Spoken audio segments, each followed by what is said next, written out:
जो हमारी next deduction है that is deduction under section 80 double जी। हमने लास्ट क्लास के अंदर जो डिडक्शन कवर की थी वो की थी डिडक्शन अंडर सेक्शन 80 जी। वो थी deduction in respect of certain donations. आज हम जो कर रहे हैं वो है deduction under section 80 double G G. सबसे पहले ये डिडक्शन क्या है? This is the deduction in respect of house rent paid. जो हम अपने घर का किराया पे करते हैं, रेंट पे करते हैं, house rent paid when assessee does not receive HRA. House rent allowance उसे नहीं मिल रहा अगर वो सैलरीड है, उसे इंप्लॉयर एचआरए नहीं दे रहा, या वो सैलरीड इंप्लॉय ही नहीं है, वो कोई बिजनेस या प्रोफेशन करता है तो उसे एचआरए मिलेगा ही नहीं कहीं से, तो उसे अंडर सेक्शन 80 डबल जी की डिडक्शन वो क्लेम कर सकता है अगर वो रेंटेड अकोमोडेशन में रहता हो। इस सेक्शन की कुछ कंडीशंस हैं, पहले वो कंडीशंस देख। फर्स्ट कंडीशन है assessee is either a self employed, या तो वो बिजनेस और प्रोफेशन करता हो या वो सैलरीड पर्सन हो। Second, the deduction is available only for the rent paid when assessee is not in a receipt of house rent allowance। अगर उसे एचआरए मिल रहा होगा तो ये डिडक्शन नहीं मिलेगी, फिर वो सैलरी हेड के अंदर एचआरए की डिडक्शन क्लेम कर लेगा। थर्ड, द टैक्स पेयर मतलब असेसी, हिज स्पाउस और हिज माइनर चाइल्ड, असेसी का खुद का या उसकी स्पाउस का या उसके माइनर चाइल्ड का, should not own any residential accommodation at a place of employment, business और प्रोफेशन। जहां असेसी अपना बिजनेस परफॉर्म कर रहा है, जिस सिटी में, या प्रोफेशन कर रहा है या जॉब कर रहा है, उस पर्टिकुलर प्लेस के ऊपर, उस पर्टिकुलर सिटी में, टाउन में उसका अपना घर नहीं होना चाहिए, या उसकी स्पाउस का भी घर नहीं होना चाहिए, या माइनर चाइल्ड का भी घर नहीं होना चाहिए। सेल्फ ऑक्युपाइड या लेट आउट, मतलब at the place of employment, business और profession, assessee or his spouse or his minor child should not own any residential house, either let out or self-occupied. Fourth condition, the taxpayer should not have any self-occupied house in any other place in India। जिस city में job कर रहा है या business profession कर रहा है उसके अलावा किसी और सिटी में भी उसका सेल्फ ऑक्युपाइड हाउस नहीं होना चाहिए।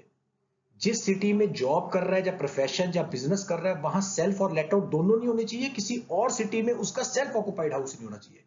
इसका मतलब जहां वो जॉब नहीं कर रहा उस सिटी में उसका लेट आउट हाउस हो सकता है, लेकिन किसी और सिटी में उसका सेल्फ ऑक्युपाइड हाउस नहीं होना चाहिए। सो तीनों चीजें ध्यान रखनी है, जिस सिटी में वो जॉब करता है या बिजनेस करता है या प्रोफेशन करता है उस पर्टिकुलर सिटी या टाउन के अंदर उसका ना तो सेल्फ ऑक्युपाइड हाउस होना चाहिए ना लेट आउट हाउस होना चाहिए। दूसरी बात, जिस सिटी में वो जॉब नहीं करता other than the city in which he perform job, business और प्रोफेशन, उस अदर सिटी में उसका कोई भी हाउस नहीं होना चाहिए, मतलब सेल्फ ऑक्युपाइड हाउस नहीं होना चाहिए, लेट आउट हो सकता है। Taxpayer must be living on rent and paying rent due to his business, profession और एम्प्लॉयमेंट। वो रेंटेड हाउस में अपने बिजनेस, प्रोफेशन या जॉब के कारण रह रहे हैं। And last condition, assessee is required to file, एक फॉर्म फाइल करना पड़ता है उसे, form 10BA with the details of the rent paid. जितना उसने घर का किराया दिया है उसकी पूरी डिटेल, ओनर का नाम, उसका पैन नंबर, ये फॉर्म आपको फिल करना पड़ेगा, तभी जाके आपको 80 डबल जी की deduction available. Rate of deduction कितना है? Least of the following is the amount of deduction. First, rent paid, जितना उसने अपने घर का किराया पे किया, minus 10% of adjusted GTI. Adjusted GTI word हमने 80G के अंदर भी यूज किया था।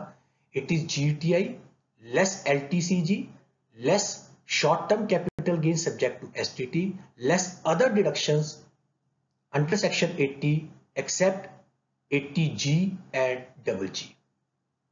सेकेंड अमाउंट 5,000 पर मंथ, मतलब 60,000 rupees per annum. Third, 25% of adjusted GTI. Adjusted GTI मैंने अभी आपको बताया, gross total income less LTCG long term capital gain less STCG short term capital gain subject to security transaction tax less other deductions under section 80 chapter 6A की सारी deductions minus करनी है except double G and G. Double G हम calculate कर रहे हैं और जी हम पहले कैलकुलेट कर चुके हैं।